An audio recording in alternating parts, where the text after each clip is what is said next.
I sat in the chair and trembled. It was always hard recounting my mother's story.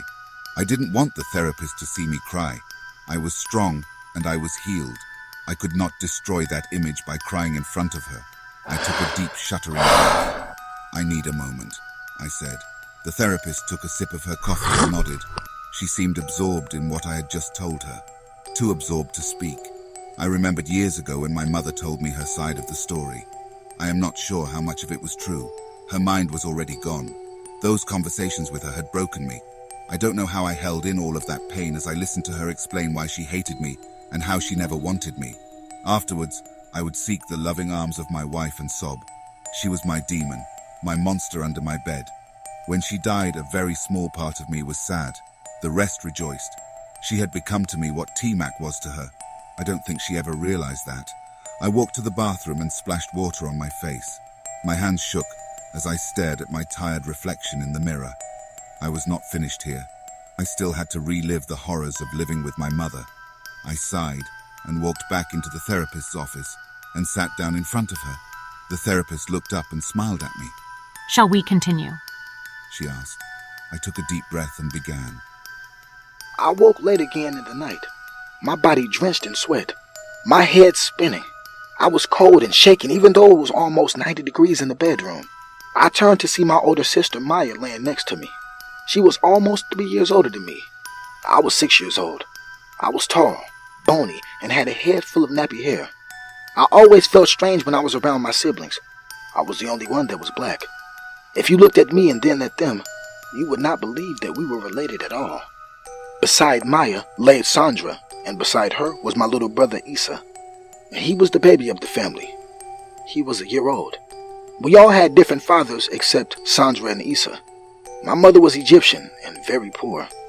I guess it made sense that we all had different fathers because my mother was a prostitute. I got out of bed slowly. I did not want to wake the baby and get hit by my mother again. My lip was still swollen from the last time she had punched me in the mouth for waking him. I was very dizzy. I had overheard the doctors telling my mother that I would feel this way for a long time. It was due to the abundance of crack that was in my system when I was born. I stopped at the door to the bedroom. I heard voices in the living room. My heart started racing. Whenever my mom had company over, something bad normally happened. I could smell the smoke from the pipe she smoked. I did not know what to do. Last time they took my sister Maya to the other room and she screamed so bad I thought she was dying. When she finally stopped screaming, I cried, for I swore my big sister was dead.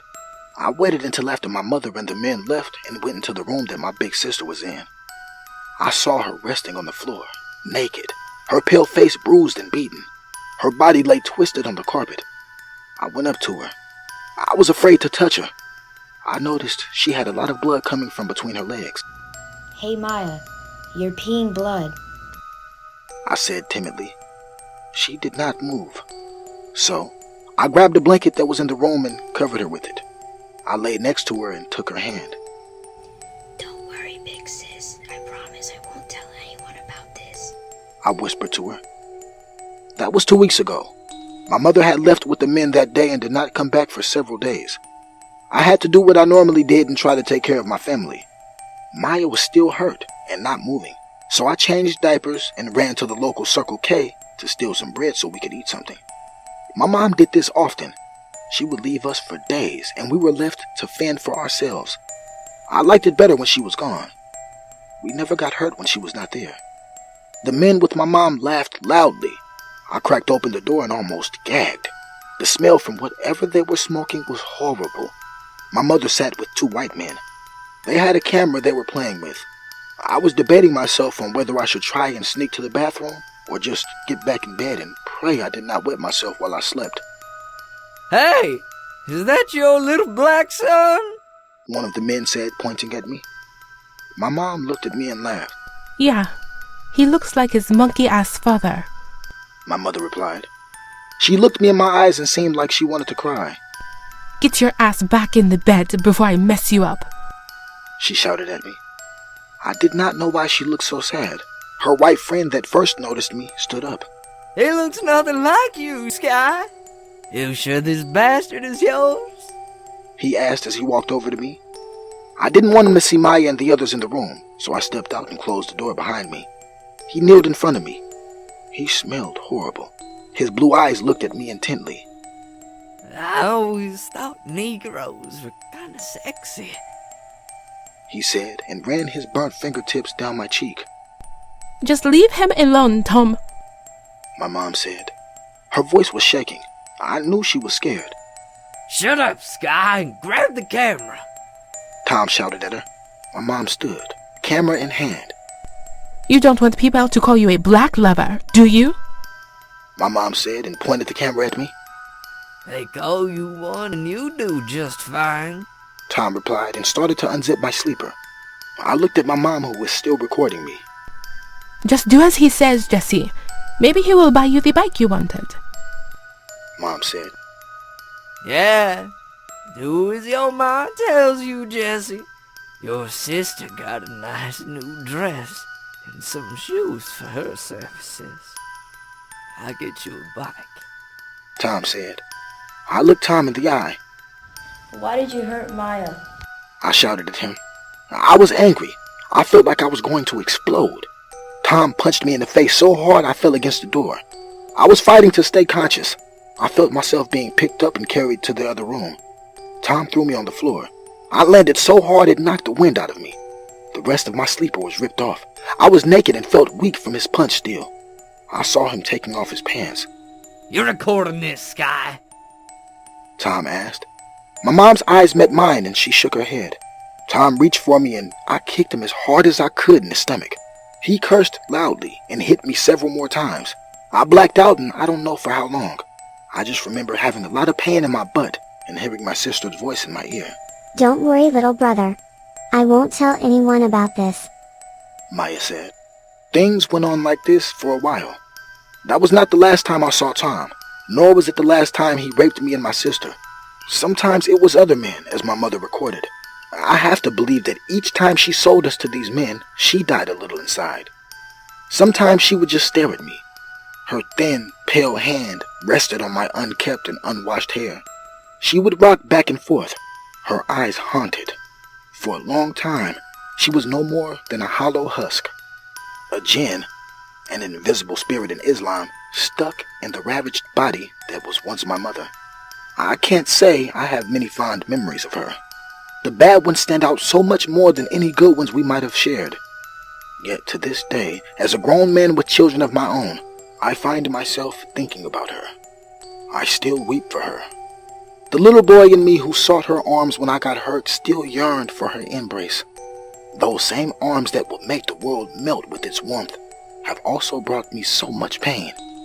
Forgive me. My memories of this time are scattered a bit.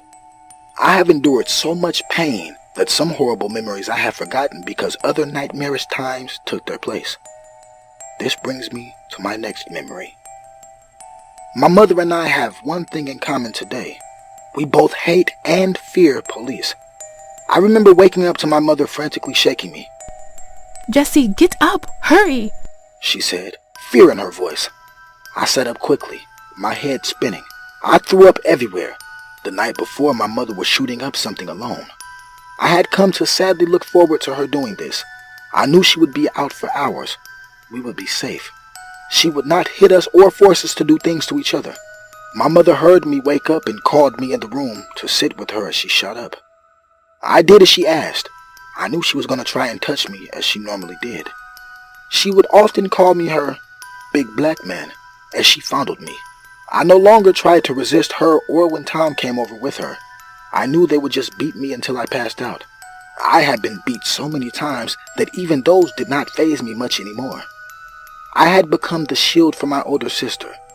When my mother and her Johns wanted Maya, I would attack one of them and get them to focus on me, the little nigger boy that they loved to degrade and destroy. This night, my mother was shaking more than usual. Do you hate me, Jesse? She asked as she examined my bruised and dirty face. Some moments there seemed to need clarity, as if my mother was trapped somewhere deep down in that body that some jinn inhabited. Like she was able to escape the monster and look at me sadly. My heart at this point was bruised worse than my face or body could ever be. The heart, unlike the body, starts to get cold and hardens when pain becomes the norm. My heart was ice. It seemed whatever demon had my mother in its grasp was starting to have me as well. "No, Mother," I replied, my voice as emotionless as a corpse. I am so sorry, my baby boy. She wept and pulled me closer to her. I know I have done She paused a moment and just stared off as if she was remembering all the things she had done to us. bad things. She paused again, her breath coming in rapid.